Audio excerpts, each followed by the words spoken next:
ability at that point. There was a period in Tim Leary's life when he was on the run, he was in prison. He might very well have been doing a little bit of snitching for the FBI. He might very well have been just confusing the FBI and making up a lot of hogwash. His passport was taken away, and then he was arrested for not having a passport. And he was put on a plane and flown back to the States. No one's quite sure, and Tim would never really discuss it too much. There are a few of us who want to speak ill of the dead, but nevertheless, when the dead deserve to be spoken ill of, I'm not so hesitant.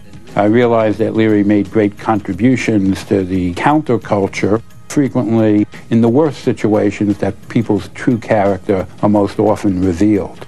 And in this situation, facing reincarceration on a 10-year sentence, he, like many criminal defendants, decided that rather than do the crime and do the time, he would rather ensnare other people, some who may indeed have risked their lives to help him, and others who may have been entirely innocent, but he was willing to furnish information on others in order to save his own skin. It was for survival that he adopted different personas.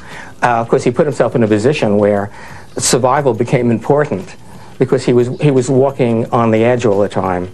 But even his own son Jack participated in a rather well-known press conference at the time, denouncing his father for informing on the very people who had risked their lives and their own freedom to both get him out of jail and to spirit him out of the country. He was on the forefront of this, of more than one revolution, of this entire social upheaval of the 60s. And he put him in some very dire straits at times. And he needed to find ways of getting out of them. I think he told the truth as he saw it and as he knew it to be, with a great deal of hyperbole, which was his forte after all. It wasn't through any action of his that these people avoided indictment and perhaps incarceration. It was only because Rosemary refused to participate in Leary's cooperation that there was no indictment returned. And I like to believe that no one was hurt, that no one was injured by it. Tim once told me that there were 24 Timothy Learys. That was sort of an arbitrary number, but it gives you the idea that people can endlessly reinvent themselves, and they should try different personas. For instance, he was a West Point cadet, and he was a psychologist and a Harvard professor. All those were different. But then he became an underground figure, and he became involved with the revolution, and he learned how to use the media to reinvent himself. He had a playful mind, and he didn't take himself as seriously as his cause. His cause was to serve as a kind of cheerleader for altering consciousness, because people were taking authority as though it were gospel. He just served as a wake-up call to people that they should question that authority and they should have control of their own consciousness and their own bodies. We wrote about the things that were happening at the time around us. We went through a lot of religious and sort of psychedelic experiences ourselves. I think we were writing about what was happening to us, and that was part of our own lives, that particular song, what we were reading, the literature that we were into. We'd heard of Timothy Leary, and there was a lot of rumour and stuff, you know, coming back to the UK. And everybody was getting into meditation and reading books like the Tibetan Book of the Dead. Key to that book is recognition. You must learn to recognize, know enough about the process so you can see what's happening to you. The message is surprisingly enough a familiar one. Turn on, tune in, and drop out.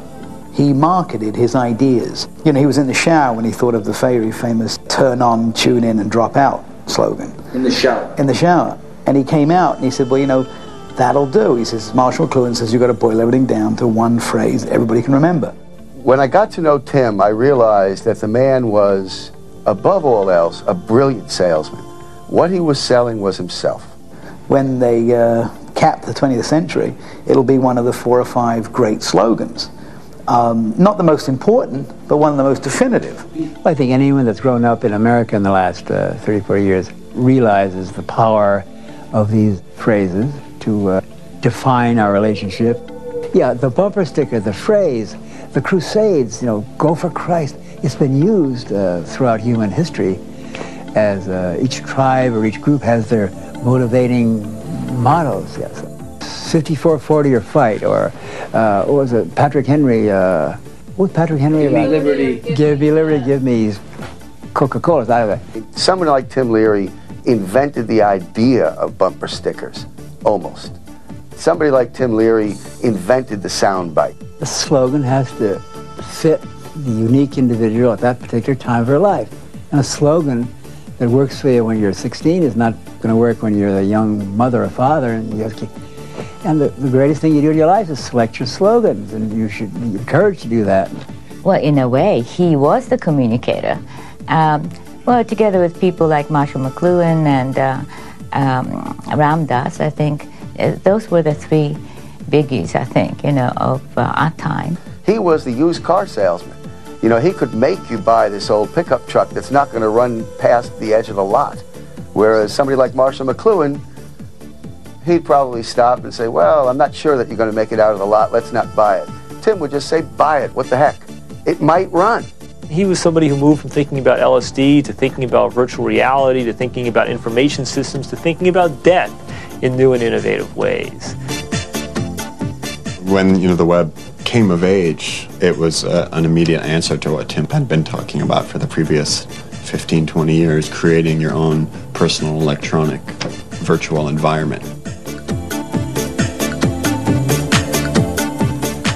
Information revolution of youth is going to happen. For the first time, every generation has their own new technology for communicating. That never happened before. Tim was always out there. Tim was always ahead of everybody.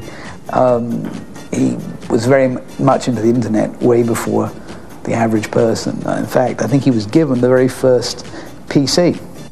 So they'll be able to be used on the website.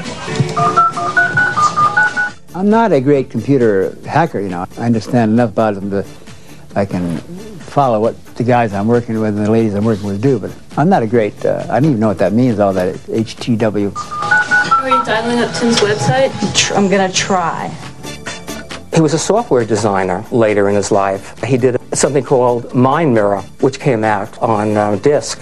And here's one of the most unusual things. This is a silicon disk from 1974 that has a message that Tim wrote in binary code. And this was actually part of a plot to try to get himself out of prison.